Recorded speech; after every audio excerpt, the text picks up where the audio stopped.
internetu Dakar Buzz nuyuwaat nañ leen bu baax a baax amaat mbégte jàkkaarloo ak yéen nuñ koy defee saa su ne di nuyu nag ñi nga xam ne ñu ngi safoo di ànd ak ñun ñoo xam ne Sénégal rawatina ñi nga xam ne ñoo nekk ci diaspora bi di am mbégte ak bànneex nuñ koy defee rek saa suñu jàkkaarloo ak yéen di dalal gan gu màgg koo xam ne kenn dootu ko présenté fii ci Sénégal ñu koy wax Père Gaston Mbengue ñu xam ko bu baax a baax ci li nga xam ne moom mooy làmb ji waaye itam ci làngu politique ji mu ngi ciy yëngu dañ koy daal di bàyyi rek mu daal di nuyoo ak ñi koy seetaan Père Gaston ginnaaw ba ñu dalalee ñu ngi lay bàyyi nga nuyoo ak suñu internet yi nga xam ñu ngi lay seetaan.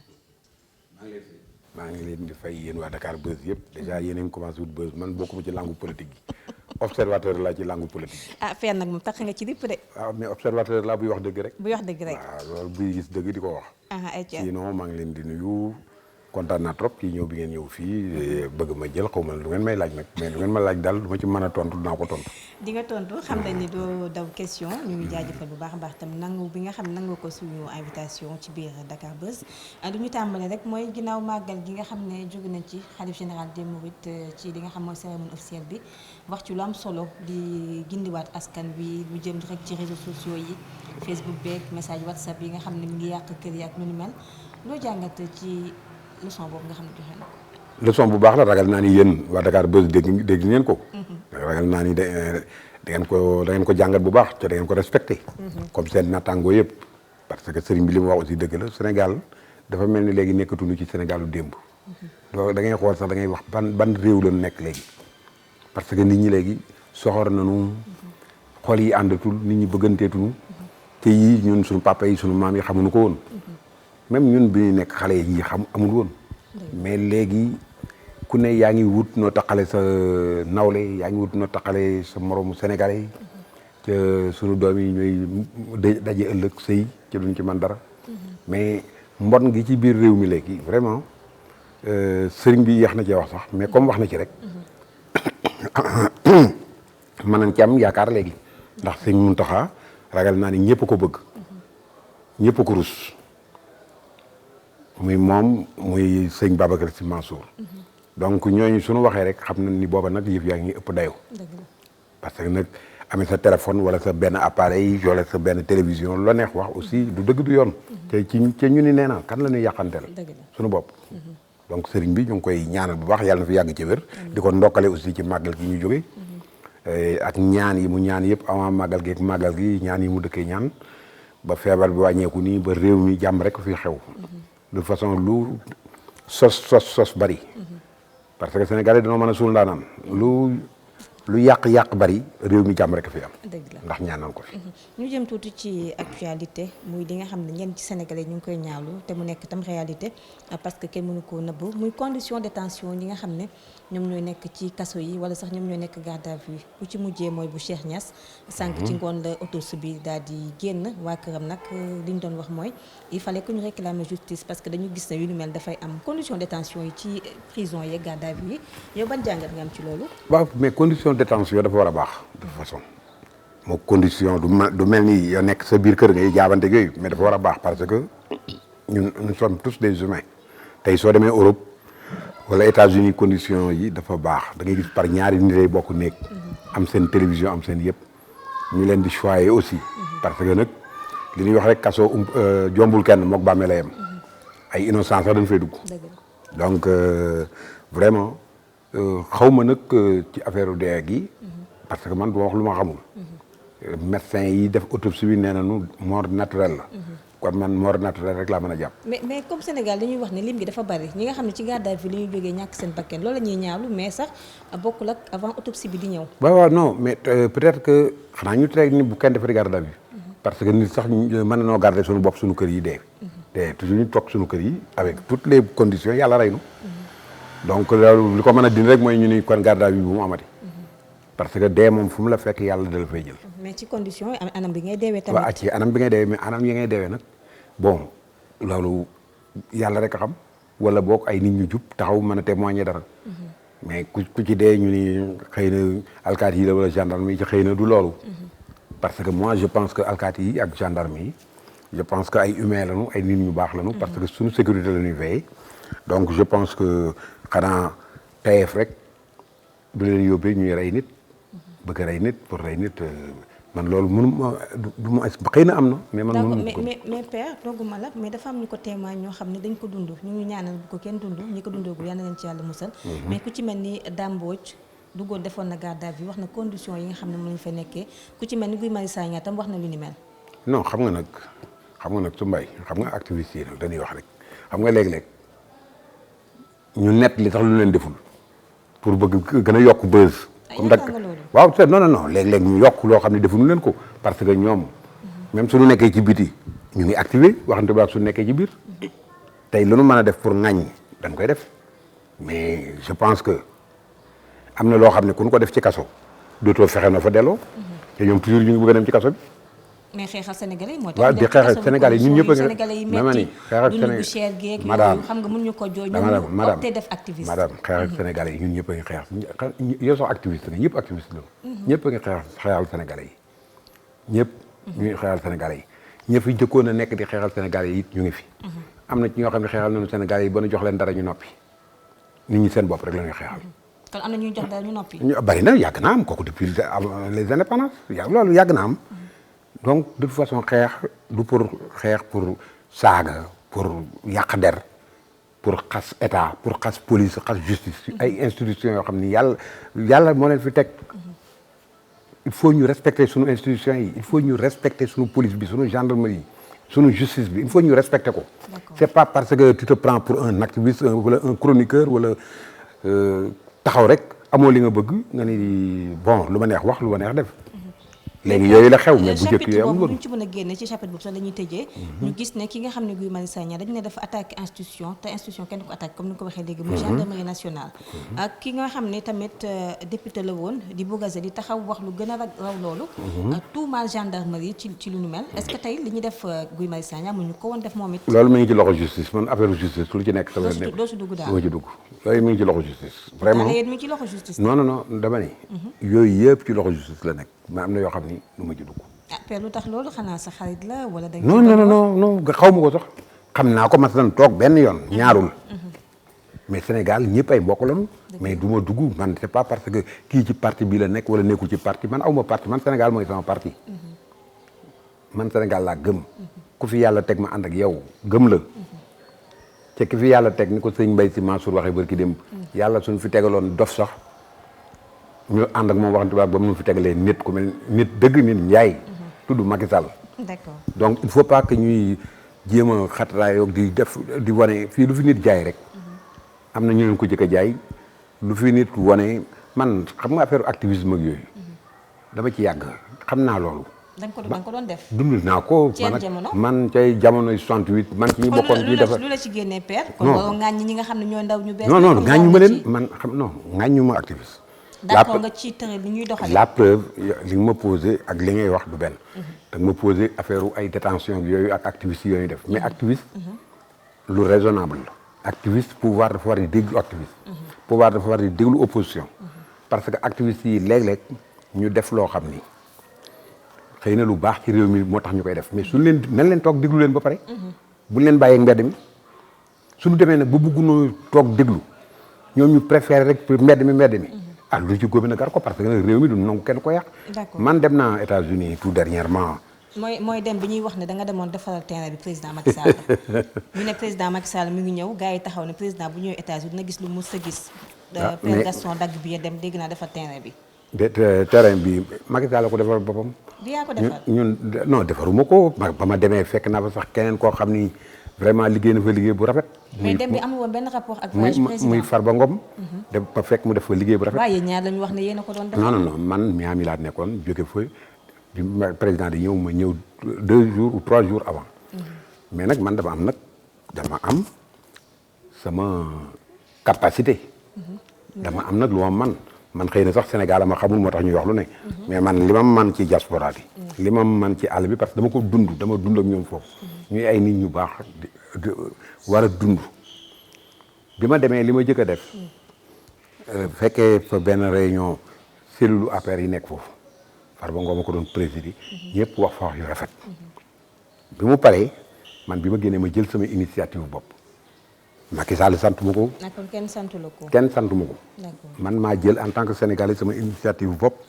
yëkkati sama téléphone woo dañ koy waxati Ousmane Tounkara.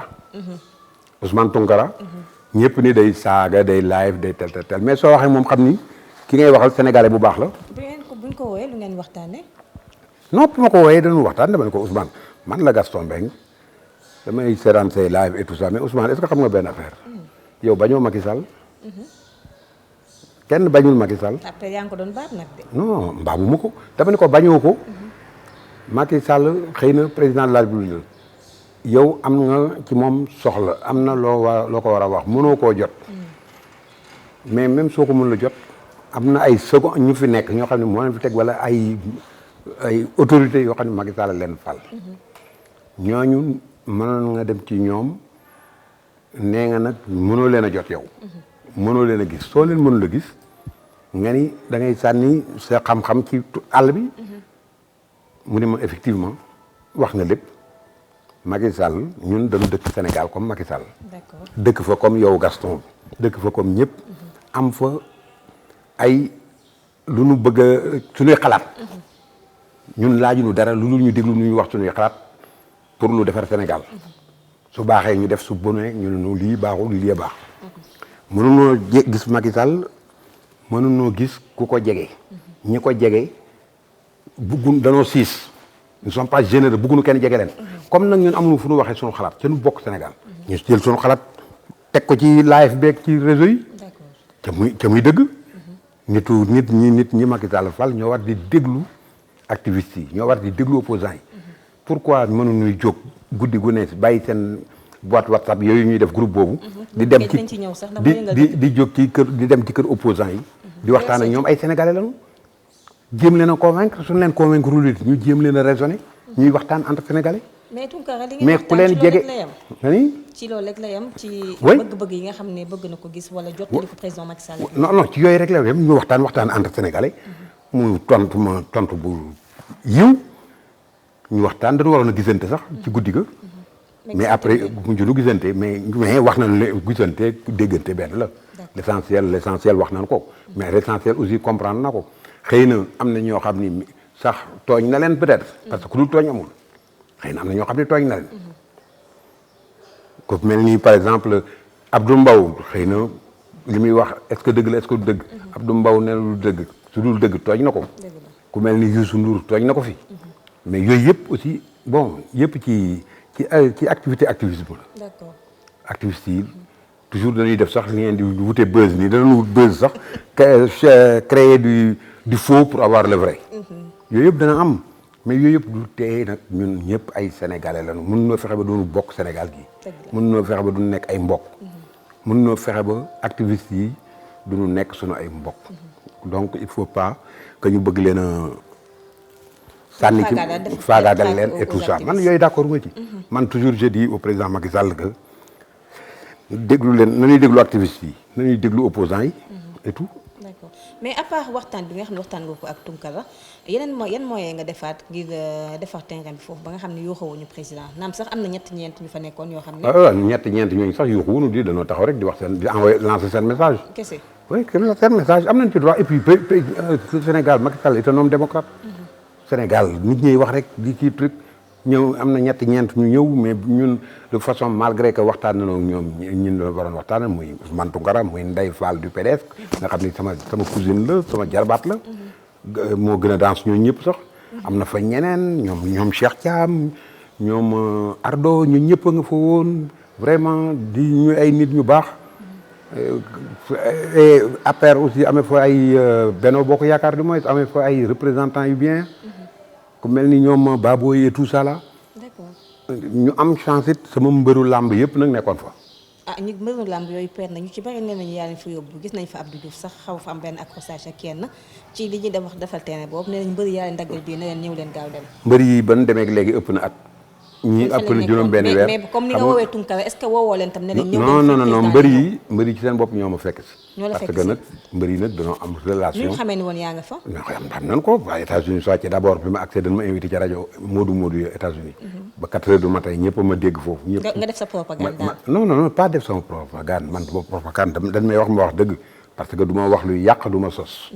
dëgg laa xam réew mi lu mu neex neex Macky Sall maa ko gën a bëgg ñëpp mais li may wax ci moom yëpp dëgg laa ko teg dëgg laa gis it mu koy def moo tax may wax ak moo tax aussi ma jege ko su dee nekkul woon ci dëgg du ma ko jege kon jàpp nga ne mu ngi si dëgg daal man pour man mi ngi ci dëgg mi ngi liggéey ñun kay ñoo mën a suul ndaanaan rek bëgguñu ko baax waaw bëgguñu ko baax suul ndaanaan Sénégal suul ndaanaan rek. waaw mais père Sénégal nga wax sa problème ak ñi nga xam ne ñoom ñooy waa APR da nga yëngal APR de parce que ñoom li ñuy ñaaw lu mooy. dañ ne ñoom mënuñu yot ci président Macky Sall mënuñu gis président Macky Sall ba pare président Macky Sall ñi muy defal mooy ñi mujjee ñëw arrivistes yi nga xam ni ci première heure xeex ba gis ñu leen woon ñu bëgg jël ñoom teg leen ci kaw. ñoom maa leen njëkk a ñëw ci Macky Sall. ah bon. danaa la wax tey benn affaire tey Macky Sall 2008. ba may nekk moom ñi ñëpp gisuma daaw ma fa gis kenn. keroog ba ñuy monté parti APR Teranga. taabal ba Macky Sall yéegoon man rek maa yéeg fekk ko ci kaw taabal ji taxaw. boobu ana ñi nekk nii tey ñëwaguñu woon. ñii xaw ma leen woon sax xëy na ñu ngi woon ñu ngi doon dund de mais xaw ma woon fu mu doon dundee. mais ñu ngi doon dund ñii fi nekk ñëpp. booba soo ma masaana dugg kër Macky Sall amoon des ambassadeurs. ñoom Moustapha Cissé Lo ñoom Abdoul Mbaw Aline Badara Cissé Mbaye Ndiaye. Mor Ngom genre yooyu laa fa daan fekk mais ñii ñëpp ñi fi des ñëpp tey su fi Macky Sall jóge woon ma Samba wala ma Demba ñëw it ñoom ñëpp ñu daw ci ma Demba ak ma Samba. lu tax parce que noonu la ñuy dundee ak toog defar seen groupe WhatsApp di boole nit ñi di jaxase nit ñi man la ñuy wax ci groupe ba Macky Sall xam na man xam naa. waaw mais demal laaj ña nekkoon ak Macky Sall maa ngi la koy wax sànq ne la groupe WhatsApp boobu noonu. il faut ñu wax si ñu remercier waale tamit Kandé parce que gis nañ la. jël nañ mais dafa doon raayaale mais dafa ànd ak ci yow ci groupe WhatsApp boobu noonu père groupe WhatsApp boo xam ni dañ ko. yaa ngi tooñ Kandé de. Kandé sama mag la. ah yaa ngi koy tooñ itam Kandé est tellement dur dëgër. nga koy wax woyefal Kandé woyeful. waaw d'accord dafa dégg dëgg rek dafa dégg dëgg d'accord te du naa fekk aussi. waaw léegi groupe WhatsApp bi xam nga comme man xaw ma keneen ak keneen Malick xamul Ahmed xamul. yow yaa xam li nga xam ne moo nekkoon ci groupe WhatsApp bi. mais da nga bokkoon ci groupe WhatsApp wala yow bokkoo ci. non bokkuma ci man sama kër sax bokkuma ci groupe xaw ma luy groupe WhatsApp. d'accord léegi yow li ñu waxtaan ci groupe WhatsApp bi yow nekkoo admin bi nekkoo participant nan nga def ba jot ci groupe bi. dan ma ko envoyé. ci la ko parce que pour te dire que ñoom ay traître ci yëpp. ci seen biir. ñoo ma ko envoyé ku nekk ci groupe WhatsApp bi moom moo jël message bi ñu la jëwee. dama ni xaw ma kan ci seen biir daal man daal jot naa bu groupe WhatsApp bi ci sama téléphone. mais ki la ko envoyé xam nga ko. même su ma ko xamee du ma ko wax. non ma koy xam naa ne doo ko ndax boo ko waxee ñu génne ko ci groupe bi. non non du question suñu ko xamee ñu génne ko ci groupe ñoom ñëpp groupe bi dañ ko war a tas suñu toll. lu tax seen groupe bi n'est-ce pas fa la ñuy waxtaanee ñoom parce que li ñu ciy wax yëpp c'est du faux fa la ñuy jaayee dëkk bi. dëkk ba groupe bu malfaiteur la. ñoom ñu ne ci groupe WhatsApp waaw groupe bu malfaiteur bu ñu ko tuddee. des républicains xaw ma yu kenn xamul. mais groupe bu malfaiteur la groupe bu yàqkat groupe boo xam ne ñooy lor Macky Sall. mais groupe bi lan la composé ay ministres ay députés ay DG ay lan ñoom ñëpp a ngi ci am na ci ñu ci bokkul. am na ñu ci bokkul di mais am na ci ay ministres ay députés ay DG ay tout ça parce que léegi nekk ministre Sénégal dafa yomb. ñëpp ministre lañu léegi di. ndax dañuy nax Macky Sall rek le président Macky Sall. mais yaa ngi wax léegi président daanaan la est-ce que kon nax ko dina yomb. wala non mais ku dul nax amul yàlla rek a dul jum. mais président yëg na groupe WhatsApp boobu. waaw xëy na war na ko yëg kay normalement. lan la ca wax soo maloon ne tey da ngay tey yooyu. ayca. mënoo poser question bëgg ma tontu. ay yow la ñuy déglu. groupe WhatsApp soo ko defee woo ko lu pour yàq. lu baax lu am ci dëkk bi nga diingat ko. soo demee ci président wala ngay envoyé président WhatsApp yaa ngay yàq nit. ana président ñu baax ñi mu daan àndal ñëpp a ngi fi. ñoo xam ni ñooñu ñu loyal. ñu loyal ay Boun Abdallah ay Mimi Touré ay Amadou Ba ay Aly Ngouille Ndiaye ñun ñu baax ñi nga xëy suba rek jëlee leen fa parce que ak seytaane. dafa bari doole. seytaane yi ñëw man bi ma gisee lii ñu ni Birima Ndiaye Gaston Mbengue dugal ma ci ay wax yoo xam ne Macky Sall au lieu que mu jox na ñooñu lay jox man Macky Sall joxuma dërëm. joxu la dara. joxuma dërëm dana déglu lii déglu na ko yàgg na ko dégg it. mosul la dara mais man du ma ko nuyu mosal man ba may liggéey ñoom ñëpp kenn nekku fi. bi may am xaalis ñoom ñëpp kenn nekku fi. booba ñu may jàng ñoom ñëpp. mais message bi tam il faut nga tënk li la ci wax. soo bëggee xam leen ci wax message bi di lire nga ko ci Sénégal. jàng nañ ko tegal nañ ko yëpp jàng nañ ko. tey jeex na nettali moom ci làmmiñu borom la daa waaw mais jàng booba kay ci làmmiñu borom la parce que dañ maa teg nii may wax. kenn tegul audio. kenn tegul vocal dan maa teg nii may wax ñu koy filmer ma génn di wax.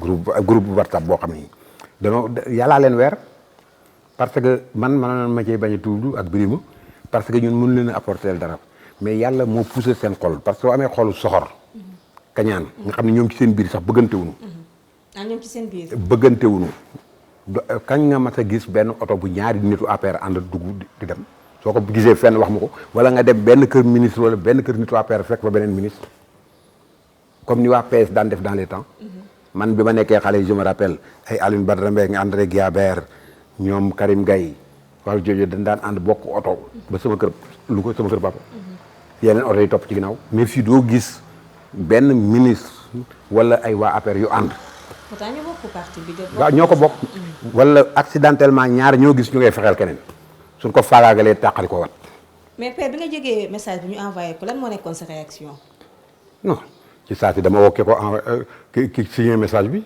Maître War bi ma ko woowee ni ko Maître War ça va na nga def boo nekk nii mënu ma mais mon frère maa ngi nii Paris dama xaw a feebar ma ne ko non dañ ma envoyé léegi benn WhatsApp boo signé envoyé ko lire ko ba pare envoyé ko mu ni ma mu weddi ko ni ma père ni ma mon frère lii du dëgg ñun nag ñoo bëggantewul suñu biir ñun ñoo baaxul ñun ñooy yàqante mais lii du dëgg te su ma ñibbisee dinaa ko leeral ba mu leer.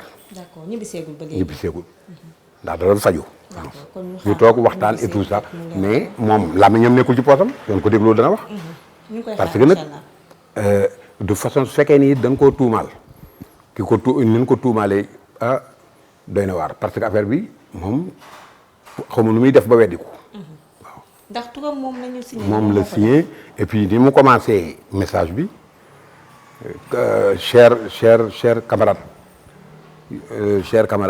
je vous appelle je vous interpelle depuis Paris. te moom nee na la mi ngi Paris. te mu nga Paris. alors léegi nag moom c'est moom la ak même su dul moom sax waa seen groupe boobu lañu war a tas. te liggéey. Macky Sall liggéey leen sant. santu leen ñu teg groupe di jëwanteeg di yàqante. nañ liggéey tey déglu la ñuy def ci groupe yeeg WhatsApp yi. nañuy déglu nit ñi.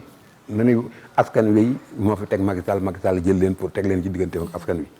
nañuy jàppale askan wi mais la déggee nii ci comportement boobu nga xam ne yow wax nga ko te yàq nga di ko wax. loolu nga foog ne du yàqal président Macky Sall tamit. du ko yàqal ñoom seen bopp lay yàqale ci ñoom suñu yàqal su président Macky Sall yàqulee ñu yàqule. ñoom moom Macky Sall su Macky Sall fin woon tey ñu fin. ñaane sa ndono sa deewin ñaaw. danoo war a jàppale président Macky Sall ñoom ñoo am intérêt pour jàppale ko parce que kenn xamu leen woon. président Macky Sall moo leen fabriqué de toutes pièces ginnaaw yàlla ak yonent bi. dañu am mu jox leen ko ñu bëgg cee siisante bañ a considérer Sénégalais yi wool fii yëkkati sa téléphone soo xamee numéro ministre wala député wool loolu kenn du la wuyu. kenn du la wuyu. kon daal ñoom li tax ñu fal leen defuñu ko doxewuñ ko waxewuñ ko. defewuñ ko waxewuñ ko voilà. mais est-ce que loolu tam egg na ci nopp président. président xam ne lépp président kenn mënu koo nax te ku teey la nag. ku teey la nag. lan moo tax ba léegi jëlu ci ay mesures. non président c'est un président de la République. mais loolu yéen rek nga xam ne lu xew ci ngeen dem robinet ba xeexee ko. dañu moom bu ñu xew dañuy nettal li xew rek. waaw mais non dama bëgg a wax ni. xam nga man tey du ma président de la République. soo ma tooñee ci saa si laa koy faj ba ma liiree kii message bi dama ko faj ci saa si. d'accord mais un président de la République day tey. te président Macky Sall loolu mooy forum. d'accord ku defa ni mën nga koo nax wala ku defa ni li xew yëgu ko. yaa ngi réeral mbir. kon daal yëg na lépp toog di def yëfu kilifa. xam na li muy def. yëfu kilifa lay def voilà yaa ko wax. d'accord.